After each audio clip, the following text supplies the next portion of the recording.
proteksyonan ang Sierra Madre, lahat ng mga mountain, kasama na ang Mount Apo, ang Makiling, iba pang mga kabundukan na pwede magbigay ng proteksyon sa atin sa panahon ng kalikasan. Yan po ang sinasabi ngayon ng magkapatid na Senador Erwin and Rapi Tulfo sa Senado. Maganda po ito. At dahil dyan, ito po ay pinag-uusapan matapos nga po itong napakalakas na bagyo na nagdaan sa atin. Nako, hindi dahil sa Sierra Madre kung saan doon tumama ang typhoon ito, baka mas malaki ang pinsala sa karamihan dito sa Luzon. Kaya't ngayon muling napag-usapan ito at mukhang may mga kalokohang nangyayari. At dati pala itong tinututulan na ni Senador Rapi Tulfo. Pakinggan po ninyo itong kanyang privilege speech bilang bahagi ng suporta sa kanyang kapatid na Senador Erwin tungkol dito sa kanilang panawagan na panagutin ang sumisira sa Sierra Madre at iba pa at proteksyonan. Actually, are protected areas. 3 years ago, I expressed my opposition over the Kaliwa Dam project because of the irreversible harm it will cause to the ecosystem of Sierra Madre and because of the affected indigenous communities. Several environmentalist groups further raised their concern on the threat to the lives of 100,000 residents once it's built, as it will be constructed within a zone of two active tectonic belts, the Philippine Fault Zone and Valley Fault System. At dahil nasita ang DNR, sinuspindi ang proyekto. Kung hindi pa nasita, tuloy-tuloy ang proyekto. Inamin ng DNR na hindi pa compliant ang proyekto sa zoning requirements. At the moment, may go signal na ulit sa Kaliwa Dam Project. Dahil ba nabaling na atensyon ng mga tao? Are the concerns of the indigenous people addressed? While the MWSS claimed that only half of the village will be affected, indigenous groups and villagers said the waters would submerge up to 90% of the village, as only houses situated 70 meters and above will be spared. Ito po ang matagal ko nang sinasabi at paulit-ulit. Ang ating DENR ay parati na lang pumapasok pag may kaguluhan na, pag may nadisgrasya na, pag may milyon nang nasira at marami nang namatay. Reactive at hindi po proactive ang ating DENR. Dapat po ang DENR anunguna sa pagpigil ng pag-aabuso sa ating kalikasan. Pero hindi po ganitong nangyari. Kasi po, may nababayaran sa baba para mabigyan ng ECC. Pag walang nagreklamo, everybody happy. Pag may nagprotesta naman, hindi rin agad pinapansin hanggat hindi nag-viral o ma-pick up ng media o sa social media. Anong klaseng sistema meron po tayo? The problem with our environment, Mr. President, is that damages are often irreversible.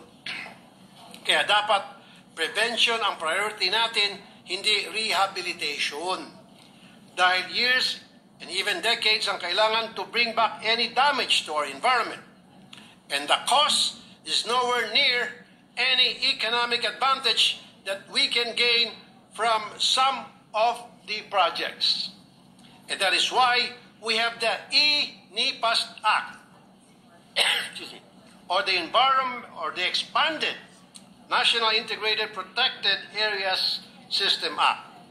These are areas that we recognize as sacred and need absolute protection. But from our experience as Kaliwa Dam, sa resort sa Chocolate Hills at sa Mount Apo, at sa wind farm energy projects at sa Masungi, ang mga regulasyon ay optional. Depende kung magkaroon ng kadahilanan. Sa magkanong kadahilanan? In some ways. Ang mga environment compliance certificates ay nabibili gaya ng mga birth certificates at diplomas dyan sa recto. I have discussed this matter with my fellow senators who are environmental advocates, and they agreed with me that we must review the ENIPAS Act. There's a need to instill better regulatory system. Community participation in the regulation must be strengthened. But just like Infra Project, it is the communities that point out irregularities. It is the community that has genuine concern for the environment. Furthermore, we should include in the prohibited and penalized acts the participation of government officials in the prohibited acts, because the violation of our environmental laws are never committed without the consent or cooperation of a public official. Given po yan palagi. Sa katotohanan, naipakita ko na po kung paano paglaruan ang mga miyembro ng DNR, PAMBI, NCIP at iba pang ahensya para makakuha ng kakayanang babuyin ang ating protected areas. Ayun. While the right Sapul na sapul, price ha? and the right friends Sapul na sapul, durog na durog ang mga korap dyan sa Department of Environment and Natural Resources. Totoo po yan. Yung environment certificate na yan, yan po ay napakalaking racket yan. Ang isa pa kong kalukuhan dyan sa mga mining, quarrying, ang ibinigay na permit ay sa loob lang ng 5 kilometro, 5 hektarya. Pero pagkatapos ng 5 hektaryang wasakin, kunin nila kung anong kayamanang meron doon, ini-extend pa nila yan without approval. Pera-pera na lang yan. Sa local official at DENR. Yan ang racket yan. Naku, Senador, mabuti inumpisahan mo ito. Pag nagkita tayo, bulong ko sa iyo kung sino yung dating DENR secretary na merong quarrying. Alam mo ba? Maniwala kayo. Maraming naging opisyal ng Department of Environment and Natural Resources nung sila'y aktibo pa at ngayon iwala na dyan sa departamentong yan ang negosyo mining, quarrying. Dahil alam nilang napakarami ng pera dyan. Milyon-bilyon ang kayamanan sa ating kabundukan, kalikasan. Kaya natukso ang mga corrupt government official sa DENR. Wala silang naipasara. Pero tama yung sinabi ni Senator Rapi Tulfo, sakalang sila maingay itong DENR pag may nangyari na. Kasi nga, sila yung nagbibigay ng permit, sila yung nag-a-approve ng pagmimina. Okay?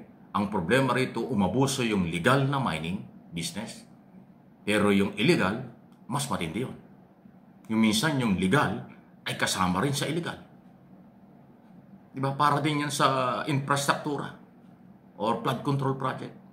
Binigyan ng kontrata yung matino, yung isang lugar, matinong ginawa, pero yung kapit barangay, kapit bayan, palpak na, substandard na, ghost project na. Ganon din itong mga permit na binibigay ng DENR. Hindi yan nababantayan lahat. Matindi po. Paulit-ulit ang epekto ng kalikasan, pagbaha, at kung ano-ano pa. Pero ang DENR ay isa ho talaga yan sa inutil na opisina ng pamahalaan noon hanggang ngayon.